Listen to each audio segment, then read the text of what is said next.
Hey guys, it's Sarah, and welcome to my studio. Today marks the start of a larger scale project that I'm going to be working on in various episodes, the rest of the year, probably even farther than that. But the idea is that I want to spend some time showing you guys the process of how to go about doing 3D modeling, primarily using both CAD style and more organic modeling. At least that's kind of what I call it, more the standard sculpting style.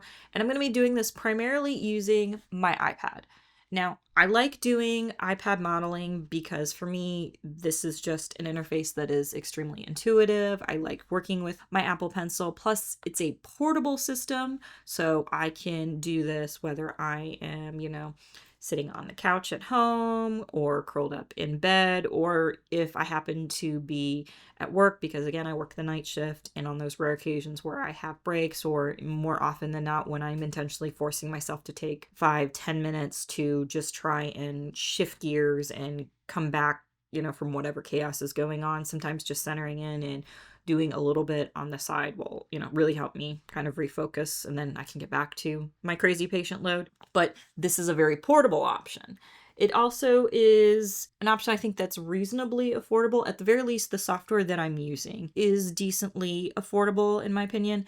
One of them, Shapr, is available in free format with some limitations, but they do have a subscription service. I will admit they are a subscription model. I pay for it annually. It's one of the few softwares that I think is completely worth it.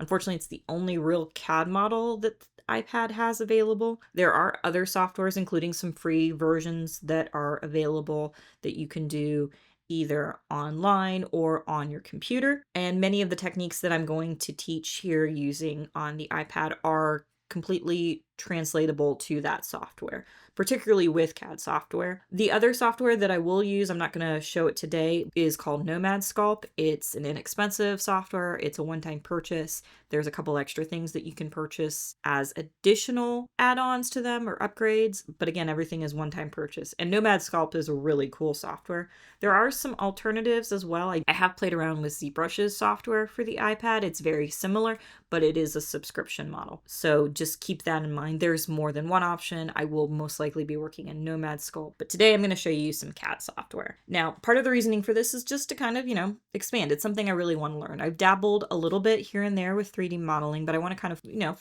focus, get a little better at it because I like being able to model and create cute things and then be able to bring them to life using the tools that I've got available, whether I am 3D printing or laser cutting or doing a combination of both, which is what my project today is actually going to feature. It's going to feature a combination of laser cutting and 3D modeling. So when I decided I wanted to do this project, it was a matter of, do I have sort of an end goal in mind? Like most of the time when you're learning 3D modeling, you kind of sort of do these random projects. A lot of times you'll get started with like the classic donut and blender or how to, model a chair or things like that. And I wanted to kind of create a little bit of a focus. That way, when I go and produce things physically, they have at least a home that they're going to go to, in a sense. But what I've chosen to do is actually focus on a project that I've kind of let sit for a little over a year. Now, before a bunch of you guys run off, because I said the word dollhouse, it's actually a kind of a great way to play around with modeling. Like modeling and playing with small scale models is something that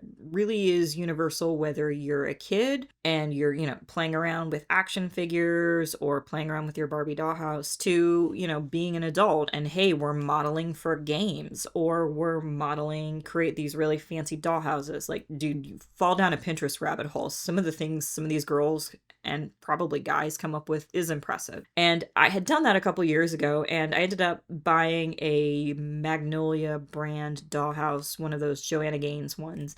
And I ended up doing a bunch of renoing to the outside to make it look much more my own. I painted it, I put on board and batten, I actually 3D printed and designed the roof pieces, put that in place, I added brick, but then I kind of sort of petered out and I haven't really done anything with it. So the plan was I'm going to finish the interior and I'm going to use that as sort of my focus for the modeling tutorials that I do here. But the first thing I need to do is actually finish the exterior, and that is the fact that it needs a door. So today I'm going to start with the absolute basics with CAD software using Shapr3D as my primary software on my iPad.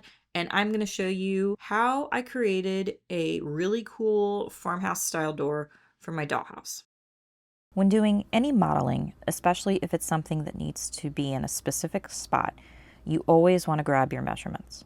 Most of my information I record in my engineering book. This is a great place to not only track measurements, but also to create drafts, sketches, and work out ideas. In fact, it's a lesson I'm teaching to my mini-human, and she's started keeping her own engineering notebook as well. Of course, if you need more ideas, you can always scroll through Pinterest or a Google image search and find something that you're looking for. Once I know my measurements and I have a rough sketch wrapped out in my notebook, I will go over to create the engineering sketches in Shapr. Now, Shapr makes sketching really easy. They have a lot of tools to work with for sketching, lines and curves, or you can even create shapes. For this project, the rectangle tool was pretty much what I used 99% of the time.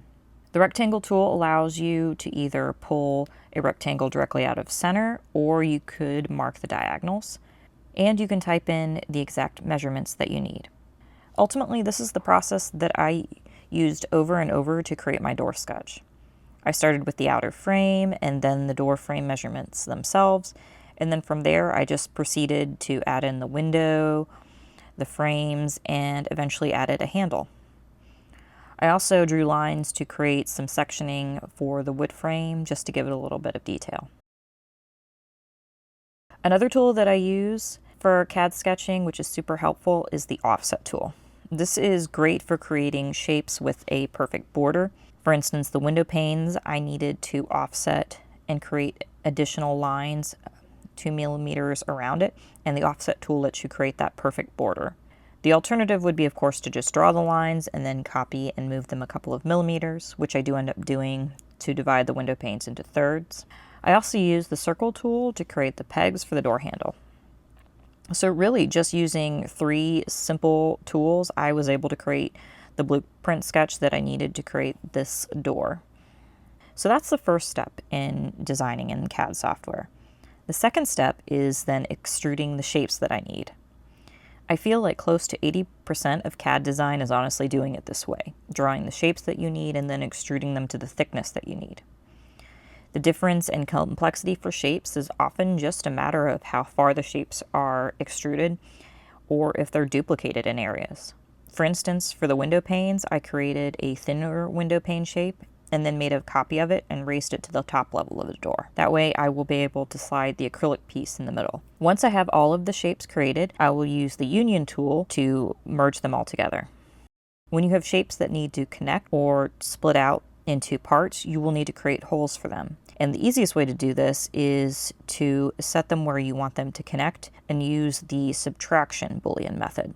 Now, make sure you go back to these holes and expand them a little bit, usually about 0.2 millimeters or so, just to allow for a little bit of kerf. That way the pieces will fit together without any trouble. Trust me, if you leave them the exact same measurements, they will not fit. It does not work that way.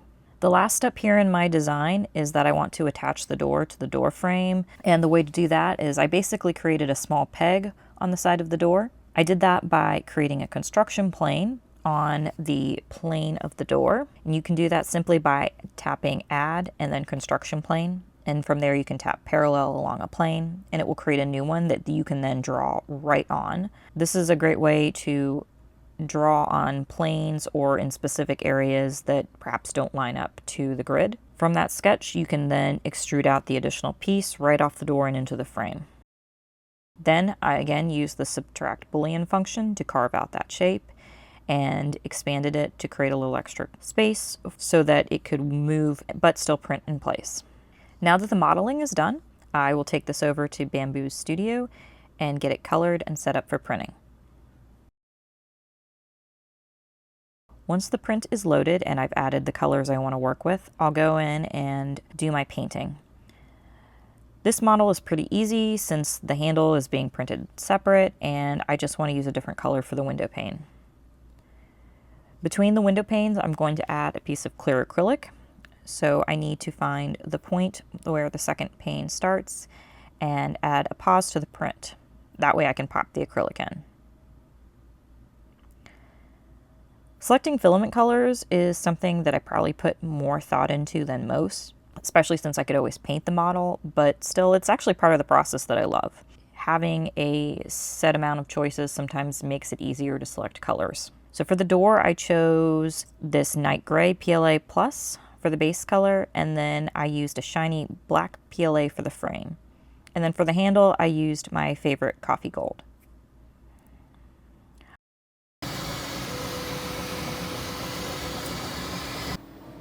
I printed the handle separately using 0.2 millimeter, first on a textured plate, but I wasn't a fan of the texture, so I ended up reprinting it using a concentric pattern on one of my PEI plates, and I got a nice shiny finish.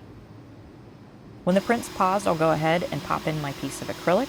Now for the piece of acrylic, I referred back to my blueprint sketch, getting the size of the window pane frame measurements, and then I subtracted 0.4. That way there's a little bit of space. This is sort of the same technique that I use when I'm printing with stained glass, because I like to create a 0.2 millimeter offset. You could always, if you have a complicated shape, export out your sketches from Shapr over to your laser cutting software. But in this case, since it's a simple rectangle, it was just as easy to pop those measurements into Lightburn. The door printed pretty well. I had it do some ironing for a smooth finish, which turned out okay. And the hinge works. It's delicate, but it's not intended for heavy use, just more of a display piece.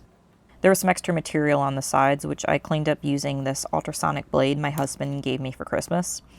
It was a Kickstarter that he funded, and it just finally arrived this month, so I'm still getting used to it. Now all that's left is using a little Gorilla Glue to secure the door to the dollhouse. I haven't yet secured the main frame, so this was fairly easy.